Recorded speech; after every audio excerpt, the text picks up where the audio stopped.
Bom dia, que Deus abençoe a sua vida, em nome de Jesus.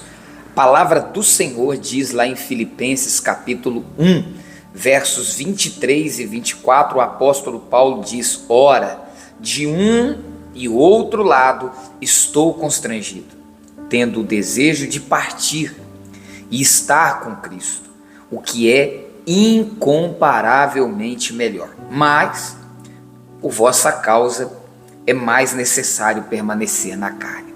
Palavras muito fortes do apóstolo Paulo para a nossa meditação, tá?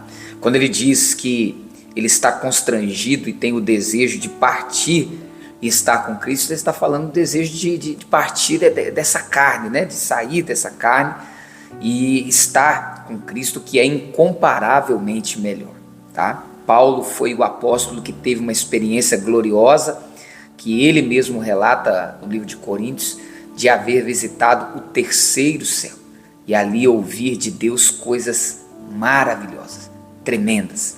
Mas não é esse o tema da nossa leitura do dia de hoje, embora nós vamos falar um pouco de Filipenses, mas a nossa leitura de hoje, ela está em Lucas, no capítulo 9, e nós vamos ler do verso 37 ao verso 43, já que nós estamos realizando uma leitura do Evangelho de Lucas, tá?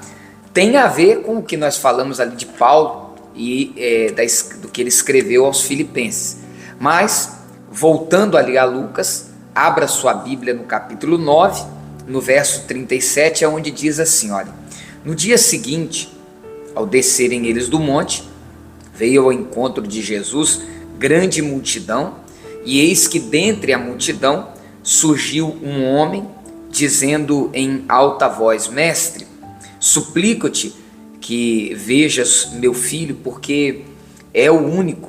Um espírito se apodera dele, e de repente o menino grita, e o espírito o atira por terra, convulsiona-o até espumar, e dificilmente o deixa, depois de o ter quebrantado. Roguei aos teus discípulos que o expelissem, mas eles não puderam. Respondeu Jesus: ó geração incrédula e perversa, até quando estarei convosco e vos sofrerei? Traze o teu filho. Quando se ia aproximando, o demônio atirou-o no chão e o convulsionou. Mas Jesus repreendeu o espírito imundo, curou o menino e o entregou ao seu pai. E todos ficaram maravilhados ante a majestade de Deus, como todos se maravilhassem de quanto Jesus fazia, disse aos seus discípulos. Bom, vamos aqui até o verso 43, tá? E a meditação da nossa palavra vai ser no verso 41, quando Jesus disse: ó geração incrédula e perversa, até quando estarei convosco e vos sofrerei? Bom, se o apóstolo Paulo, que visitou o terceiro céu, ouviu coisas que não é homem ao lícito, o homem não é lícito nem mencionar, não disse o que ele ouviu lá, nem o que ele viu. Se ele disse aos filipenses: olha, eu tenho um desejo profundo, que é incomparavelmente melhor, né, de partir e estar com Cristo, tá? Eu preciso estar aqui na carne para poder servir ao Senhor, mas é incomparavelmente melhor estar com Cristo. E ele somente experimentou ali alguns momentos de visitar o terceiro céu. Imagine o Senhor Jesus, que deixou a sua glória para habitar em um mundo corrompido. Quando ele disse geração incrédula e perversa, ele fala da consequência do pecado no mundo. O mundo, ele ficou, né? Ele se tornou um mundo difícil de viver, um mundo contrário a Deus por causa do pecado. O pecado trouxe a incredulidade, a perversidade, tá? Para o mundo que a gente vive hoje. O mundo que nós vivemos hoje, a cultura do mundo, tudo que há nesse mundo resiste a Deus, é contrário às coisas de Deus, aos princípios da fé, é contrário. Por isso que nós não podemos esperar desse mundo o bom, o que é bom. Não espere do mundo o que é bom. Você vai vir na igreja você vai adorar a Deus, você vai buscar a Deus, na igreja você vai se sentir bem, como os discípulos no dia anterior se sentiram muito bem, tão bem lá no monte da transfiguração, que eles disseram para o Senhor: bom é estar aqui. E realmente, bom é estar na presença de Deus, mas nós precisamos estar conscientes que nós fomos chamados para estar na presença de Deus, tá? Porque é o estar na presença de Deus, é a comunhão íntima com o Senhor, que vai nos preparar para ir lá para fora, para estar lá fora. Você observa aqui que 9 dos 12, Jesus levou 3 para o monte, os outros 9 ficaram ali. E quando enfrentaram essa adversidade, o pai do menino disse: olha, eu trouxe aos teus discípulos, aqueles 9 discípulos que ficaram, mas eles não puderam fazer nada. O que vai, querido, impedir, o que vai travar você de mudar situações nesse mundo, porque Deus nos capacitou, Deus nos deu o seu nome, o seu Espírito, Deus nos deu a sua palavra, para que a gente o represente aqui nesse mundo e mude até as situações mais difíceis que a gente vai encontrar.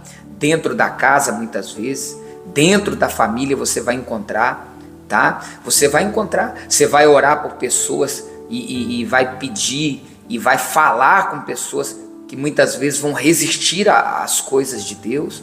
É o mundo que a gente vive hoje. Por isso que Jesus ele expressa aqui uma indignação: até quando?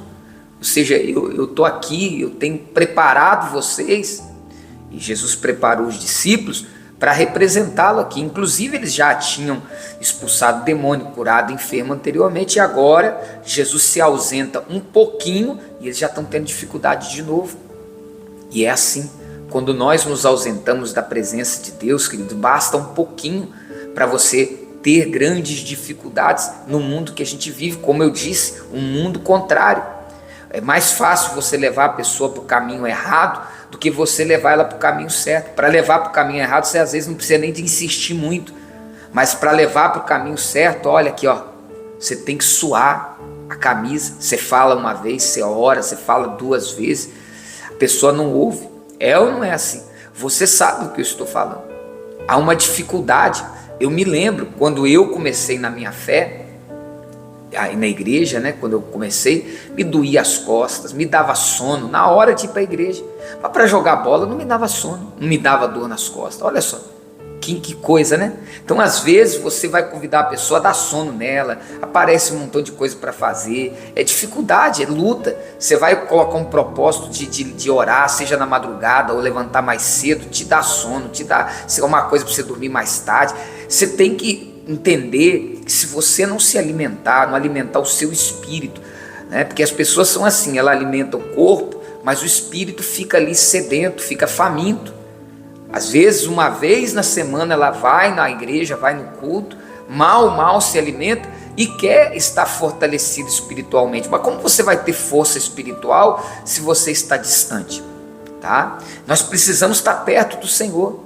O Senhor disse: olha, até quando eu vou estar aqui com vocês e vos sofrerei? Até quando? Porque eu já preparei vocês, eu já capacitei vocês para fazerem obras até maiores do que aquelas que eu fiz. Até quando vocês vão precisar que eu fique dando leitinho? Quando vocês vão crescer? Então, querido, há um momento que nós precisamos crescer espiritualmente. O crescimento espiritual não se dá com o tempo. É diferente do crescimento físico.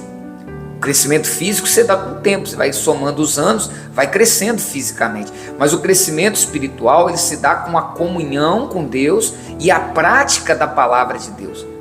É assim que nós vamos crescendo espiritualmente e isso vai nos dando, vai dando a nós condições de vencer um mundo, como eu disse, que é contrário. Quando eu digo um mundo contrário, é um sistema que governa o mundo, do qual muitas pessoas que a gente ama faz parte. Mas nós não estamos ali para nos render, para desanimar, para deixar de lado. Não, nós estamos ali para lutar, não contra as pessoas, não contra elas. Nós estamos para lutar contra o mal que está nesse mundo. E para isso nós precisamos da presença de Deus, porque se o Senhor não edificar a casa, em vão trabalham os que a edificam, tá? Então eu quero deixar essa mensagem para o seu coração. Até quando? A palavra de hoje é: até quando você vai resistir? Até quando você vai estar indo por conselhos errados? Até quando você vai tentar resolver as coisas na força do braço? Até quando? Até quando você vai resolver do seu jeito? Quando você vai parar para ouvir Deus? Para ouvir a voz de Deus no seu espírito? Até quando? Até quando você vai estar aí chorando, desanimado? Até quando? Quando você vai dizer assim: não, peraí, eu vou colocar no meu coração um propósito, o Senhor, eu vou buscar ao Senhor. Mas não é buscar de qualquer maneira, eu vou buscar de todo o meu coração, com toda a minha alma, com todo o meu entendimento, com todas as minhas forças. Até quando? O que disse Jesus, talvez Ele está dizendo hoje para mim, para você: até quando? Até quando? Vamos orar? Pai querido e amado, em nome do Senhor Jesus, nós aqui estamos na Tua presença e te pedimos, eu te peço por cada pessoa que ouviu essa mensagem.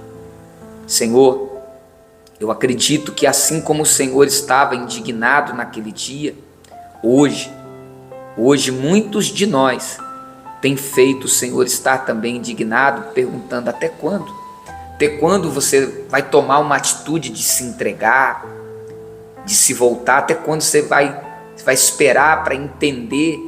Se não tiver uma comunhão íntima comigo, a sua vida não vai mudar. Não vai mudar. Não vai acontecer nada, você vai estar fraco. Sim, meu Pai, perdoa-nos. Pedimos o Teu perdão. Pedimos a Tua misericórdia na nossa vida. Nos ajude, Pai. Livra-nos do mal. Não nos deixe cair em tentação. Pai, eu oro para que haja cura e libertação na vida de todos os que recebem esta oração. Consagra esse copo com água, em nome de Jesus. Amém. Glória a Deus. Beba da água. Glória a Deus. Olha, deixe o seu like, se inscreva no canal, deixe aqui os seus comentários. Que Deus abençoe a sua vida. Amanhã nós voltamos com mais uma meditação na palavra de Deus.